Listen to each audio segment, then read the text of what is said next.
அனைத்து ஜாதியினரும் அர்ச்சகராகலாம் என்பதற்காக தமிழக அரசு சமீபத்தில் மேற்கொண்டுள்ள நடவடிக்கைகள் பூர்வீக அர்ச்சகர்கள் பலரிடம் பெரும் அதிருப்தியையும் புயலையும் கிளப்பியுள்ளது.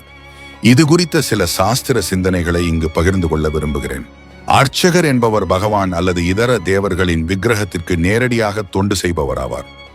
அர்ச்சகர் எந்த கோயிலில் தொண்டு புரிகின்றாரோ அந்த குறிப்பிட்ட கோயிலில் பின்பற்றப்படக்கூடிய பஞ்சராத்திரம், வைகானசம் அல்லது ஆகம வழிமுறையை முழுமையாக அறிந்திருக்க வேண்டும். அது மட்டும் போதாது, அவர் இறைவனின் மீது பூரண நம்பிக்கை உடையவராகவும், சாஸ்திரங்களை அறிந்தவராகவும், புலன் கட்டுப்பாடு உடையவராகவும், ஏழ்மையான வாழ்வினை மனமு வந்து ஏற்பவராகவும் இருக்க வேண்டியது அவசியம். ஏதோ ஒரு நாள் 2 நாள் பூஜை செய்வதற்கு பலரும் விரும்பலாம். ஆனால் தினந்தோறும், மாதந்தோறும், வருடந்தோறும் எந்த சலிப்புமின்றி உறுதியுடன் பூஜை செய்வதற்கு உகந்த பொறுமையும் சாத்வீக குணமும் அர்ச்சகருக்கு அவசியமானவை. சுருக்கமாக கூறினால், பிராமணத் தன்மைகளை பெற்றவர் மட்டுமே அர்ச்சகராக முடியும். அதே சமயத்தில் உயரிய சாஸ்திர நெறிகளுக்கும் சாத்வீக குணத்திற்கும் அவசியமற்ற சில கோயில்களில் பிராமணத்தன்மையற்ற இதர மனிதர்களும் பூசாரிகளாக இருந்து வருகின்றனர். பகவத்கீதையில் கிருஷ்ணர் கூறுகிறார், அமைதி, சுய கட்டுப்பாடு, தவம், தூய்மை, சகிப்புத்தன்மை, நேர்மை, அறிவு, பகுத்தறிவு, ஆத்திகம் ஆகியவை பிராமணர்களின் தன்மைகளாகும். இந்த தகுதிகளை, குணங்களை பெற்றிருப்பவர்களை பிராமணர்கள் என்று கூறலாம். அதே சமயத்தில் பிராமணத்துவத்தையும் பிறப்பின் அடிப்படையிலான பிராமண ஜாதியையும் நிகராக கருதக்கூடாது. பிராமண குலத்தில் பிறந்தவன் பிராமணத் தன்மைகளுடன் இருக்க நேர்ந்தால் அவன் பிராமணனாக ஏற்கப்பட வேண்டும். இல்லையேல் பிராமணனாக ஏற்க முடியாது. 4 விதமான வர்ணங்கள் அவரவர் செய்யும் தொழிலையும் குணத்தையும் சுபாவத்தையும் அடிப்படையாக கொண்டு அமைக்கப்பட்டுள்ளதாக பகவத்கீதையில் கிருஷ்ணர் கூறுகிறார். எனவே பிறப்பை மட்டும் அடிப்படையாக கொண்டு ஒருவரை பிராமணர் என்று கூறிவிட இயலாது. மருத்துவரின் மகனுக்கு மருத்துவம் கற்பதற்கான வாய்ப்பும் திறனும் எவ்வாறு இயல்பாக கிடைக்கின்றதோ அதுபோலவே பிராமணத்தன்மைகளை வளர்த்துக் கொள்வதற்கான வாய்ப்பும் திறனும் அக்குலத்தில் பிறப்பவர்களுக்கு இயல்பாகவே அமையப்பெறலாம். ஆயினும் எந்த குலத்தில் பிறந்தவராக இருப்பினும் உண்மையான ஆன்மீக குருவை அணுகி தீட்சை பெற்று பயிற்சி பெற்றால் அவரும் பிராமணராகலாம். இதற்கான விதிகளும் சான்றுகளும் புராணங்கள், இதிகாசங்கள் மற்றும் பஞ்சராத்திரங்களிலும் உள்ளன. உண்மையை சொன்னால், பகவானின் திருநாமத்தை தொடர்ந்து உச்சரிப்பவர் சண்டாள குலத்தில் பிறந்திருப்பினும் பிராமணர்களில் சிறந்தவராக கருதப்படுகிறார்.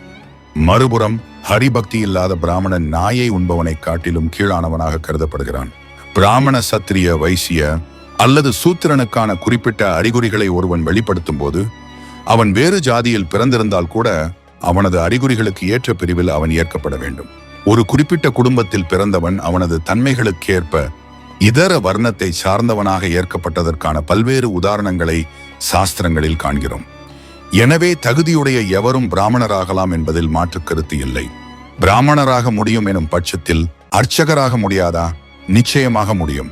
பகவானது நாம உச்சாடனத்தில் ஈடுபடுபவர் இழிந்த குலத்தில் பிறந்திருப்பினும் ஏற்கனவே எல்லாவித பூஜைகளையும் யாகங்களையும் செய்தவராகவும் எல்லா வேதங்களையும் அறிந்தவராகவும் ஏற்கப்பட வேண்டும் என்று ஸ்ரீமத் பாகவதம் கூறுகிறது. எனவே முறையான பிராமண தகுதிகளை பெற்றுள்ளவர் நிச்சயம் அர்ச்சகராக முடியும். இப்போது தமிழகத்தின் பிரச்சனைக்கு வருவோம். பாரம்பரிய கோயில்களில் அனைத்து ஜாதியினரையும் அர்ச்சகர்களாக நியமிக்கலாமா என்று வினவினால் கூடாது என்பதே நிச்சயமான பதில். ஏன்? பெரும்பாலான பாரம்பரிய கோயில்களில் குறிப்பிட்ட குடும்பத்தை சார்ந்தவர்களுக்கே பூஜைக்கான உரிமை உண்டு. மற்றவர்கள் பிராமணர்களாக இருந்தா கூட பூஜைக்கு உரிமை கொண்டாட முடியாது. ஒரே கோயிலுக்குள் பரம்பரையாக சேவை செய்பவர்களுக்கு மத்தியிலும் பூஜை செய்யும் பிராமணர்கள், சடங்கு செய்யும் பிராமணர்கள், யாகம் செய்யும் பிராமணர்கள், தளிகை செய்யும் பிராமணர்கள் என பலரும் பலவித கைங்கரியங்களை செய்து வருகின்றனர். அந்த குறிப்பிட்ட சேவையை செய்வதற்கான அந்த உரிமை பூர்வீக ஆச்சாரியர்களால் அவர்களுக்கு வழங்கப்பட்டுள்ளது. சில கோயில்களில் பெருமாளே அவர்களுக்கு அந்த உரிமையை வழங்கியுள்ளார். இவற்றை மாற்றும் அதிகாரம் எவருக்கும் இல்லை.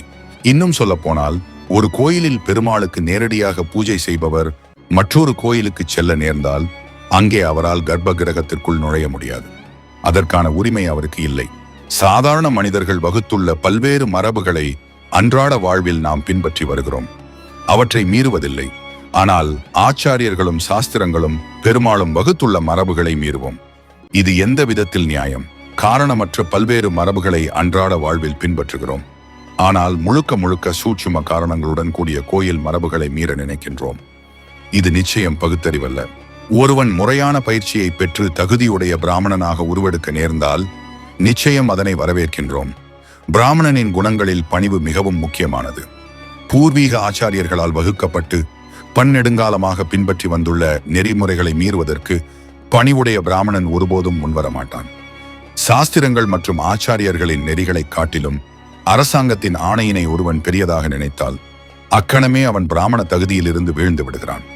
எனவே அரசாங்கம் பணி ஆணை வழங்கிவிட்டது என்பதை மட்டும் எடுத்துக்கொண்டு பாரம்பரிய அர்ச்சகர்களை புறந்தள்ளி பூஜை செய்ய நினைத்தால் அது முழுக்க முழுக்க அறியாமையே. பூஜைக்கான உரிமை அத்தகைய நபருக்கு துளியும் இல்லை. சாஸ்திரங்களின்படி பகவானை தரிசித்தல், அவரின் முன்பாக விழுந்து வணங்குதல், அவரது திருவிழாக்களை கொண்டாடுதல், அவரது கோயிலை தூய்மை செய்தல், அவருக்கு அர்ப்பணிக்கப்பட்ட பொருட்களை பிரசாதமாக கருணையாக ஏற்றல் என பல வழிகளில் ஒவ்வொருவரும் விக்கிரக வழிபாட்டில் பங்கேற்க முடிகிறது. நேரடியாக பூஜை செய்ய வேண்டும் என்பதில் அவ்வளவு என்ன அக்கறை? பூஜையில் பங்கேற்கும் ஒவ்வொருவரும் ஒரு விதத்தில் அர்ச்சகரே. நேரடியாக உள்ளே நுழைய வேண்டும் என்று நினைப்பதில் எந்த புரிந்துணர்வும் இல்லை.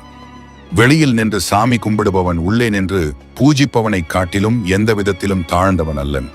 ஆனால் அவன் தன்னை தாழ்ந்தவனாக நினைத்தால் அவனுக்கு புரிந்துணர்வு இல்லை என்று பொருள். இந்த பதிவு உங்களுக்கு பிடித்து இருந்தால் சேனலை சப்ஸ்கிரைப் செய்யவும்.